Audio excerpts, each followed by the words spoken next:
ৰূপজ্যোতি কুৰ্মী মস্তিষ্কৰ উৰ্বৰতা আমাতকৈ কম আৰু ৰূপজ্যোতি কুৰ্মী এজন মানসিক বিকাৰগ্ৰস্ত মানুহ বুলি সকলোৱে জানে। আমাৰ উজনি অসমৰ ডিব্ৰুগড়ত VG বুলি এখন হস্পিটেল আছে, য'ত মানসিক বিকাৰগ্ৰস্ত মানুহৰ চিকিৎসা কৰা হয়, অৰ্থাৎ মানসিকভাৱে দুৰ্বল মানুহৰ চিকিৎসা কৰা হয়।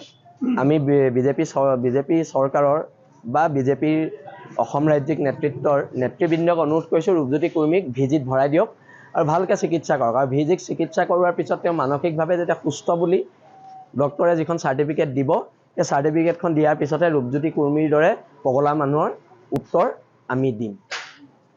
আৰু যদি বিজেপিৰ ৰাজ্যিক সমিতিয়ে নভৰাই, তেনেহ'লে আমাৰ সংগঠনৰ ফালৰ পৰা ৰূপজ্যোতি কুৰ্মীক চিকিৎসা কৰোৱা হ'ব আৰু খুব ভালদৰে চিকিৎসা কৰোৱা হ'ব। তেওঁ আমাৰ এজন নিজৰে মানুহ, তেওঁকো ভালদৰে চিকিৎসা কৰা হ'ব আৰু 2026ত তেখেতক তাত হৰুৱা হ'ব। মই আচলতে আজি প্ৰতিক্ৰিয়া দিম বুলি ভবা নাছিলোঁ, যিহেতু ৰূপজ্যোতি কুৰ্মী মস্তিষ্কৰ উৰ্বৰতা আমাতকৈ কম আৰু ৰূপজ্যোতি কুৰ্মী এজন মানসিক বিকাৰগ্ৰস্ত মানুহ বুলি সকলোৱে জানে। আমাৰ উজনি অসমৰ ডিব্ৰুগড়ত VG বুলি এখন হস্পিটেল আছে, য'ত মানসিক বিকাৰগ্ৰস্ত মানুহৰ চিকিৎসা কৰা হয়, অৰ্থাৎ মানসিকভাৱে দুৰ্বল মানুহৰ চিকিৎসা কৰা হয়। আমি বিজেপি চৰকাৰৰ বা বিজেপিৰ অসম ৰাজ্যিক নেতৃবৃন্দক অনুৰোধ কৰিছোঁ, ৰূপজ্যোতি কুৰ্মীক VGত ভৰাই দিয়ক আৰু ভালকৈ চিকিৎসা কৰক। আৰু VGক চিকিৎসা কৰোৱাৰ পিছত তেওঁ মানসিকভাৱে যেতিয়া সুস্থ বুলি ডক্টৰে যিখন চাৰ্টিফিকেট দিব, সেই চাৰ্টিফিকেটখন দিয়াৰ পিছতহে ৰূপজ্যোতি কুৰ্মীৰ দৰে পগলা মানুহৰ উত্তৰ আমি দিম। আৰু যদি বিজেপিৰ ৰাজ্যিক সমিতিয়ে নভৰাই, তেনেহ'লে আমাৰ সংগঠনৰ ফালৰ পৰা ৰূপজ্যোতি কুৰ্মীক চিকিৎসা কৰোৱা হ'ব আৰু খুব ভালদৰে চিকিৎসা কৰোৱা হ'ব। তেওঁ আমাৰ এজন নিজৰে মানুহ, তেওঁকো ভালদৰে চিকিৎসা কৰা হ'ব আৰু 2026ত তেখেতক তাত হৰুৱা হ'ব। ৰূপজ্যোতি কুৰ্মী মস্তিষ্কৰ উৰ্বৰতা আমাতকৈ কম আৰু ৰূপজ্যোতি কুৰ্মী এজন মানসিক বিকাৰগ্ৰস্ত মানুহ বুলি সকলোৱে জানে।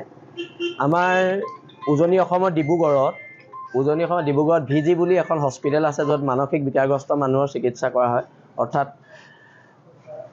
মানসিকভাৱে দুৰ্বল মানুহৰ চিকিৎসা কৰা হয়।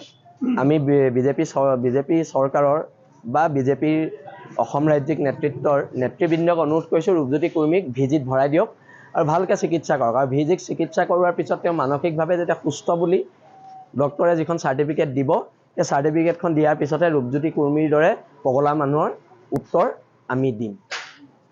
আৰু যদি বিজেপিৰ ৰাজ্যিক সমিতিয়ে নভৰাই, তেনেহ'লে আমাৰ সংগঠনৰ ফালৰ পৰা ৰূপজ্যোতি কুৰ্মীক চিকিৎসা কৰোৱা হ'ব আৰু খুব ভালদৰে চিকিৎসা কৰোৱা হ'ব। তেওঁ আমাৰ এজন নিজৰে মানুহ, তেওঁকো ভালদৰে চিকিৎসা কৰা হ'ব আৰু 2026ত তেখেতক তাত হৰুৱা হ'ব। মই আচলতে আজি প্ৰতিক্ৰিয়া দিম বুলি ভবা নাছিলোঁ, যিহেতু ৰূপজ্যোতি কুৰ্মী মস্তিষ্কৰ উৰ্বৰতা আমাতকৈ কম আৰু ৰূপজ্যোতি কুৰ্মী এজন মানসিক বিকাৰগ্ৰস্ত মানুহ বুলি সকলোৱে জানে।